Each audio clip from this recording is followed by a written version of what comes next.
¿qué tal? Bienvenidos a La Pepa. Este es un programa de Canal Capital y de lasillavacía.com, en donde buscamos explicar en profundidad los temas que son de interés para usted. Hace poco, el presidente de Ecopetrol, Juan Carlos Echeverry, anunció que la empresa Ecopetrol tuvo una utilidad de 1.6 billones de pesos y que en la asamblea de accionistas se propondrá una repartición de dividendos de 945 mil millones de pesos. Esto se da luego de una crisis muy fuerte del sector, luego de la caída de los precios del petróleo y de una reforma que encabezó el presidente actual, el doctor Echeverry, para bajar los costos de operación de la empresa.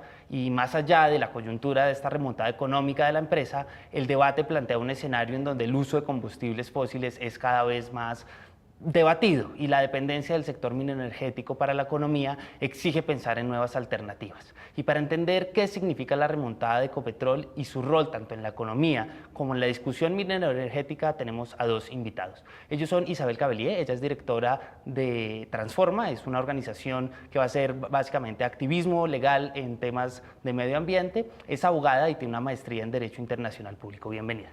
Muchas gracias, Eduardo. Gracias a ti, a la Pepa y a la audiencia que nos acompaña hoy.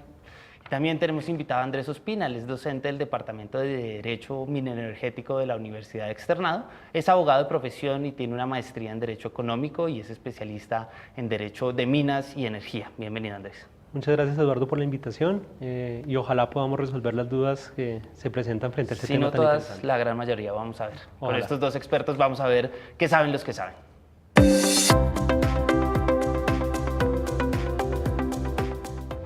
Isabel, en términos generales, ¿qué quiere decir esta remontada de Ecopetrol?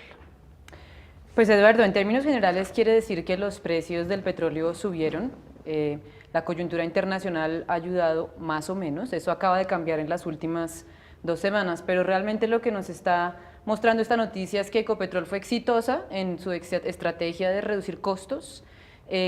Realmente eso pues es positivo para la economía en el corto plazo. Es positivo en el corto plazo porque produce mayor ingreso de dinero a la nación, porque los dueños de Ecopetrol, que no solamente son el gobierno o el Estado, recibirán utilidades, sino todos los demás dueños de Ecopetrol recibirán utilidades. Entonces, en el corto plazo parece ser una coyuntura muy positiva. Ahora, cuando lo vemos en el más largo plazo, realmente que a Ecopetrol le vaya bien, pues parece ser una cosa que no va a durar mucho tiempo en la medida en que el mundo ya se va moviendo hacia otro lugar, que es el de las energías renovables. Entonces creo que eso vamos a tener que explorarlo un poco más adelante. Yo creo que esa visión de corto plazo es fácil que nos enceguezca porque nos muestra, bueno, qué bien, Colombia mejora, incluso podríamos tener la tentación de invertir todavía más, que es lo que Ecopetrol está planteando hacer en este momento, aumentar la cantidad de inversión en exploración para encontrar nuevas reservas de petróleo en Colombia y así aumentar el ingreso de recursos a la nación por exportaciones de petróleo. Eso parecería ser un buen negocio, sin embargo, no necesariamente lo es. La cosa es que el buen negocio, que hoy parece ser un negocio que produce muchas utilidades, en el futuro seguramente va a empezar a producir menos utilidades y además muchas de esas reservas que probablemente se encuentren con el dinero invertido en explotación, y en exploración para encontrar nuevas reservas, tendrá que quedarse enterrado, básicamente, porque literalmente enterrado. Básicamente sabemos hoy en día que entre el 60 y el 80% de las reservas existentes ya encontradas en el mundo tendrán que quedarse enterradas si hemos de cumplir con los objetivos de cambio climático que se ha fijado el planeta en el Acuerdo de París. El objetivo básicamente es que no debemos permitir que la temperatura global aumente más allá de 2 o 1.5 grados centígrados. La consecuencia de un aumento de ese nivel es realmente muy grave. Una de las principales fuentes de emisiones, pero en agregado la principal fuente a nivel global de emisiones de gases de efecto invernadero que producen el cambio climático, es el sector de hidrocarburos, es la energía, es quemar combustibles fósiles. Si somos serios con cumplir con esas metas, como acabo de decir, entre el 60 y el 80% de las reservas ya descubiertas, existentes, van a tenerse que quedar enterradas. Es decir, que si estamos invirtiendo más y más dinero a encontrar nuevas reservas, pues lo que estamos haciendo es poner dinero entre la tierra, porque son reservas que no van a poderse quemar, no van a poderse usar, no van a poderse vender y no van a poder producir utilidades. Ese es realmente el panorama a largo plazo, por eso es mezclado. A discutir como los pormenores. Andrés, su opinión sobre esta remontada de Ecopetrol. Eduardo, yo coincido en muchos aspectos con lo que dice Isabel, pero principalmente esta es una buena noticia para el país. Con una situación fiscal como la que está atravesando Colombia, con unas necesidades tan ingentes de recursos, el hecho de que Ecopetrol, que es en su mayoría una entidad con participación del Estado, no deja de ser importante. Estamos hablando de una empresa cuyo capital está repartido prácticamente en un 88% en el Estado y en un 12% en inversionistas privados, y en esa medida que se produzca un reparto de utilidades como el que se ha anunciado, pues va a permitir que el gobierno tenga una mayor capacidad para hacer inversión. Eso es importante. Sin embargo, coincido con Isabel en que no es hora de lanzar cohetes. Ella no lo dijo de esa manera, pero creo que hacia allá iba el mensaje. Esto es un tema de muy corto plazo. Uno esperaría que una recuperación como la que tuvo Ecopetrol estuviera fundada solamente en el hecho de que el precio del barril de crudo hubiese aumentado o de que Ecopetrol tuviera nuevas reservas. Pero eso no ha ocurrido de manera definitiva en el tema de precios, porque los precios, si bien han mejorado, no han alcanzado unas cotas que permitan hablar de una verdadera recuperación, y por la otra parte, pues Ecopetrol no tiene mayores reservas. Esto es un resultado de un trabajo muy importante que no se puede desdeñar de parte de la directiva de Ecopetrol, de Juan Carlos Echeverry, en el tema de reducción de costos, que han sido mucho mayores en cuanto a su valor económico en reducción que el aumento de los ingresos que ha tenido Ecopetrol, y eso permite que haya un escenario positivo en el tema financiero. Pero eso es un tema de corto plazo, o sea, esas mejoras seguramente se van a mantener en el tiempo, pero no van a ser mucho mayores. Así que si no tenemos un escenario de recuperación de precios o no tenemos nuevas reservas, pues seguramente vamos a estancar este crecimiento, que es un crecimiento muy relativo. Andrés, Isabel, entonces los invito a que vayamos a la calle a ver qué preguntan en la calle. Quisiera saber qué beneficios tienen para nosotros los ciudadanos que Ecopetrol reporte dividendos. Isabel, una persona que va por la calle y que no necesariamente entiende problemas de cambio climático, ni problemas macroeconómicos, ni problemas de mercadeo, ¿por qué se ve afectada por esta decisión? Por esta recuperación, por estas decisiones que tengan que ver con Ecopetrol. Bueno, yo creo que lo más importante es que las personas de la calle, así como mencionas tú, o sea, todos nosotros, los ciudadanos, los que estamos acá sentados, nos vemos directamente afectados por el entorno en el que vivimos.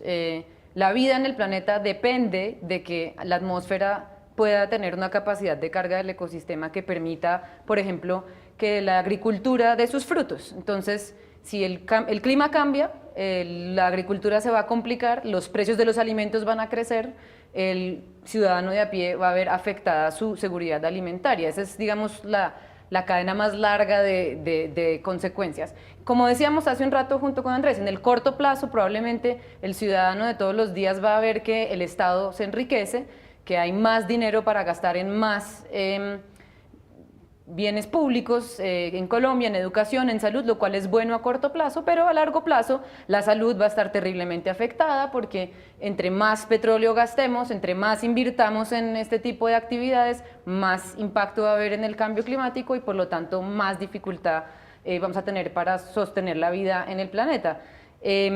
Ahora, si estamos hablando en términos económicos puramente dichos, en el mediano y largo plazo, cuando el precio del petróleo siga bajando, por ejemplo, que ya de hecho empezó en caída esta semana el precio del petróleo por la coyuntura internacional, y cuando veamos que todos esos dineros invertidos en nuevas reservas que no vamos a poder explotar, que necesariamente generarán pérdidas o lo que llaman comúnmente bienes varados o literalmente bienes enterrados, pues vamos a ser más pobres, básicamente. El país va a ser más pobre, va a depender aún más de una empresa como esta, en vez de haber aprovechado la coyuntura para diversificar, que es lo que ojalá ocurra en este momento. Andrés, ¿cómo afecta esto a alguien como usted o como yo? Perfecto, pues tú, Isabel y yo somos propietarios de Ecopetrol. Independiente de que tengamos acciones en la empresa, somos propietarios porque el 88% de la participación accionaria de la empresa es del Estado y somos el Estado colombiano. Desde ese punto de vista, Es positivo que Ecopetrol tenga recuperación desde el punto de vista financiero porque es el mayor aportante entre ¿Y eso todos cómo los... se ve para alguien En que... inversión, en infraestructura, en bienes públicos, como lo citaba Isabel, en una mayor capacidad del Estado de afrontar una cantidad de proyectos que tiene, por ejemplo, en este momento en donde estamos afrontando una situación de posconflicto que requiere recursos. Desde ese punto de vista, el colombiano del común se ve beneficiado, seguramente no de la manera en que debería, de acuerdo a los derechos que tiene, pero sí se ve beneficiado y tarde o temprano así será. Sin embargo, como lo decía Isabel, ese es un beneficio a corto plazo. Saliéndome del tema ambiental, en donde la doctora Isabel es experta, el tema económico es un tema de corto plazo. O sea, realmente Ecopetrol no va a tener una capacidad a mediano plazo si no encuentra nuevos yacimientos de hidrocarburos para mantener esa recuperación o esa supuesta recuperación. Y definitivamente el petróleo es un bien que tiende a bajar en cuanto a su precio internacional. Luego, uno esperaría que a 2 o 3 años esta recuperación de la que estamos hablando hoy sea un estancamiento. Claro, solo para resumir, hemos dicho que los factores que permitieron recuperar o que una recuperación por lo menos momentánea de Ecopetrol fueron una reestructuración de la empresa en términos de costos y un factor internacional de precios. Pasemos ahora a un debate que me parece que es más profundo en términos no solamente económicos, sino ambientales y también culturales, porque implican pues muchos cambios de hábito grandes y, mejor dicho, en toda la escala de la sociedad. ¿Cómo está la discusión del uso de combustibles fósiles en el mundo hoy? Eduardo, la verdad es que el mundo ya definió la dirección en la que va, desde que 196 estados firmaron el Acuerdo de París en 2015, donde se establecieron las metas que mencionamos hace un rato, no más de 1.5 grados, ojalá, o 2 grados de aumento de temperatura. Está claro que el mundo tiene que ser un mundo sin combustibles fósiles. Es más, todos los gobiernos ya dijeron en ese acuerdo que el mundo en el 2050 es un mundo neutral en emisiones. Quiere decir que cualquier emisión que hagamos de cualquier sector, y hay que pensar que muchos sectores emiten, el transporte, la agricultura, la industria, los hogares, etcétera. Cualquier emisión de gas de efecto invernadero tiene que ser compensada por algo que la suma o por sumideros de carbono. Por ejemplo, el crecimiento de bosques, la reforestación, los océanos también sumen alguna cantidad de emisiones. Pero hoy en día no estamos ni cerca de llegar a ese nivel neutral, y para lograr llegar a ese nivel en el 2050, tenemos que lograr que en el 2020, ojo, es dentro de 4 años, la curva de las emisiones globales haga inflexión. Eso quiere decir que definitivamente tenemos que convertirnos en una sociedad que tiene básicamente el 100% de su energía debe provenir de fuentes renovables. Esto significa que los combustibles fósiles, de los que depende el ingreso de Ecopetrol, van a ir tendiendo a desaparecer. En eso va la discusión. Si uno se pone a ver qué están haciendo los países petroleros importantes, Arabia Saudita, la compañía petrolera más grande del mundo, que es la compañía nacional Saudi Aramco, ya propuso que ellos van a invertir $5.000 millones en renovables. El país se propuso de aquí al 2030 un nuevo plan, una nueva estrategia en la cual espera invertir $50.000 millones en renovables. Estamos hablando del principal productor de petróleo. Ellos ya pensaron en diversificar. Lo mismo está haciendo el sector privado. Si uno se fija, hoy en día hay más de 88 compañías grandes multinacionales que ya dijeron vamos a solo comprar energía 100% renovable.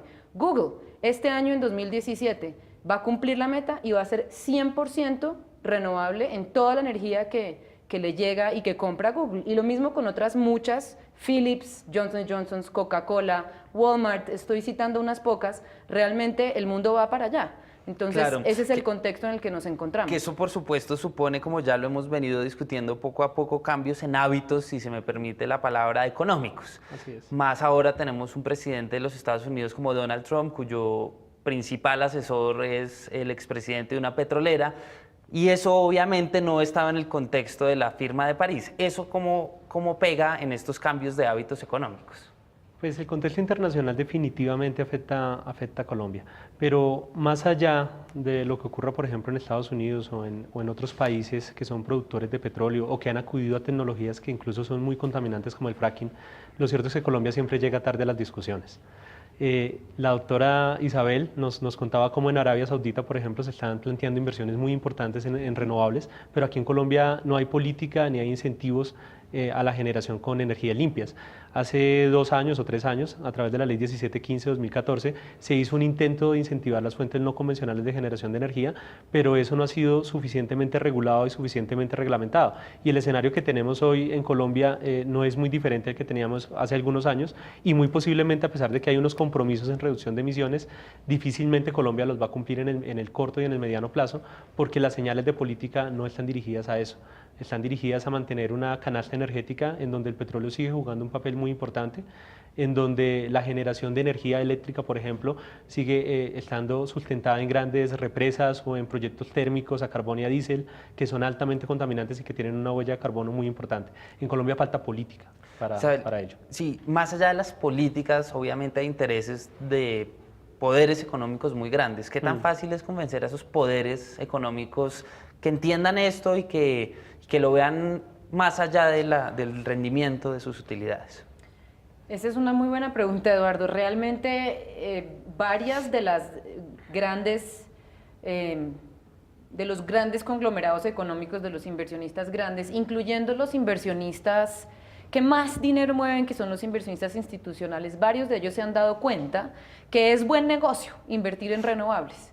Entonces hay, digamos, un movimiento importante hacia los renovables, y yo creo que el punto de es buen negocio es un punto que le encaja a la persona que tiene poder, que normalmente es una persona que mueve mucho dinero.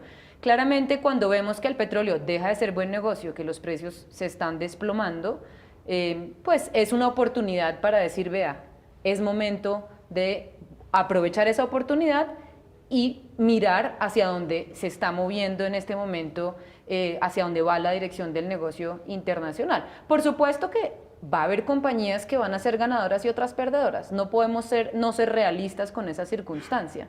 Y lo que tenemos que hacer, si somos inteligentes en nuestra política pública, es proveerle herramientas a esas compañías que van a tener que desinvertir en combustible fósil, que van a tener que cambiar radicalmente su modelo de negocio en una transición con tiempo para que logren diversificarse y llegar a ese mundo en el que producimos empleo, en el que el aire es limpio, en el que tenemos crecimiento económico y somos competitivos, porque como bien lo decía Andrés hace un momento, esto es un problema de competitividad. Cuando el sector se dé cuenta que nos estamos quedando atrás porque no somos competitivos en un mundo en el que la dirección de la inversión, la dirección de la generación de energía en el mundo va en esa dirección, pues probablemente el caso, digamos, está hecho. Claro, ahí hay otro ingrediente que no hemos hablado, que es el tema del fracking, que es una tecnología que ha empezado a utilizar Estados Unidos y que le ha permitido jugar un rol en la política de precios internacionales. ¿Usted cómo ve este ingrediente fracking en toda esta transformación minero-energética? El fracking es un leviatán, lo denominaría yo. Definitivamente es una tecnología muy contaminante, cuyos efectos sobre el medio ambiente todavía no han podido ser calculados de manera definitiva, pero que claramente afectan el entorno ecológico. De otra parte, tuvo una responsabilidad muy grande en la caída de los precios del petróleo. Estados Unidos era un importador neto de combustibles y de un momento a otro, a través de la explotación de reservas de fracking, pasó a ser no solamente no un importador, sino en algunos casos un exportador. Lo que llevó a que el precio se deprimiera, pero hay un fenómeno que es complejo, y es que a pesar de que el precio se ha deprimido, sigue existiendo una mayor capacidad de producción de combustibles a través del fracking, y el fracking es muy violento para el medio ambiente y es muy duro para el tema económico, o sea, está generando unos efectos muy complejos, tanto a nivel ecológico como a nivel económico. Isabel, ¿usted cómo ve ese ingrediente fracking en toda esta ecuación?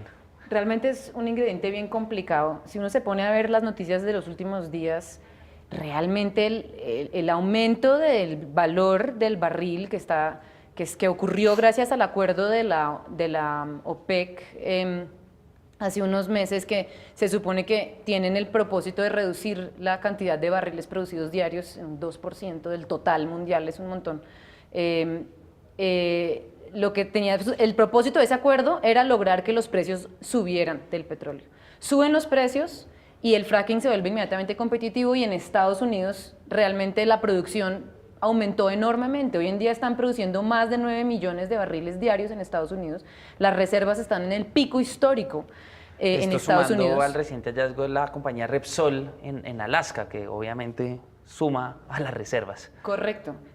Como estábamos comentando hace un momento, y con una administración que todavía, digamos, no necesariamente hemos visto eso de manera directa, pero se espera que una administración en Estados Unidos favorable a ese tipo de actividad económica lo que haga sea incentivar aún más la explotación de este tipo de recursos. De esta manera, lo que puede ocurrir, no lo sabemos, pero puede ocurrir que los precios del petróleo vayan aún más en caída, que es lo que está pasando en los últimos 2 o 3 días. Digamos que eso tiene consecuencias, si uno lo piensa en corto plazo, negativas para una empresa como Ecopetrol, que tendrá que enfrentar de nuevo dificultades con el precio, pero también negativas para el mundo, en la medida en que si el precio del combustible fósil baja y el acceso es muy fácil, pues terminaremos quemando muchas más de esas reservas, lo cual generará mayor cambio climático, impactos ambientales que después tendremos que pagar nosotros mismos de nuestro propio bolsillo cuando nos lleguen impactos mucho más graves, la niña mucho más frecuente, el niño mucho más frecuente y más intenso, que nos cuestan billones de dólares del presupuesto nacional. Isabel y Andrés, los invito entonces a que vayamos a pensar cuál es la pepa de este asunto.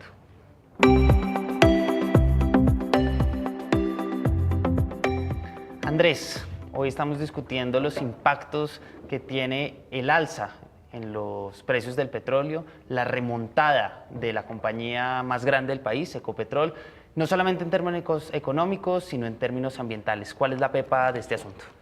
La pepa de este asunto es cómo entender una evolución del mercado energético sin el combustible fósil o sin los combustibles fósiles como punta de lanza de la política energética. Definitivamente lo de Ecopetrol es positivo, pero es positivo al corto plazo. Y nosotros debemos virar, como lo está haciendo el mundo, hacia una política de combustibles limpios, de energéticos limpios. Y esa es la pepa, ¿cómo llegar allí? ¿Cómo llegar ahí, esa pepa? Colombia tiene una gran capacidad, un potencial enorme que realmente debemos aprovechar. Ya nuestra matriz energética es una de las más limpias del mundo, gracias a que tenemos una producción hidroeléctrica importante, pero sabemos que esa no es la única fuente, que Colombia tiene un potencial enorme, por ejemplo, para energía eólica en La Guajira, ya se está explorando eso en cierta medida, pero también para energía solar, para otros tipos de energía renovable, la geotérmica, que realmente están a nuestro alcance, la tecnología está inventada, hay países donde ya esto está ocurriendo, tenemos es que seguir ese liderazgo y no quedarnos atrás. La política pública es fundamental, realmente desde la parte regulatoria deben definirse los incentivos apropiados para que vayamos hacia ese campo de la energía renovable y, por ejemplo, dejar atrás un poco esa mentalidad que nos tiene a nosotros un poco atados al cargo por confiabilidad. Le pongo ese ejemplo, que es el tema de poder financiar nuestra producción a partir de termoeléctricas para casos de clima extremos como el Niño, donde dejamos de producir. Que ya lo vimos. Fíjese lo complicado que es eso. Terminamos gastando un montón de dinero en una tecnología antigua que nos cuesta en salud pública, que le cuesta al mundo, y que no está, digamos, moviéndose al paso de hacia donde va el planeta en este momento, en vez de aprovechar la posibilidad de diversificar nuestra matriz hacia las renovables y de también diversificar a partir de las utilidades que positivamente nos está produciendo Ecopetrol, que es básicamente lo que están haciendo, por ejemplo, en Noruega o en Arabia Saudita o en China o en India, donde están poniéndose metas de renovables, de generación a través de renovables muy ambiciosas y usando las utilidades de corto plazo que están logrando a partir de las industrias de hidrocarburos justamente para diversificar en esa dirección. Entonces, en vez de invertir los dividendos en más exploración, invirtamos los dividendos en energías renovables, volvámonos el campeón de las energías renovables en América Latina. Sobre todo en un escenario donde las renovables son cada vez más rentables económicamente, además. Isabel, Andrés, muchas gracias por haber aceptado la invitación a este programa y todos ustedes recuerden que La Pepa es un espacio en alianza de Canal Capital y de lasillavacía.com. Recuerden escribirnos a @la pepa_oficial o @lasillavacía o @Canal Capital en Twitter y cuéntenos qué tema quiere que le echemos la pepa en un próximo programa con 2 expertos como los de hoy. Hasta la próxima.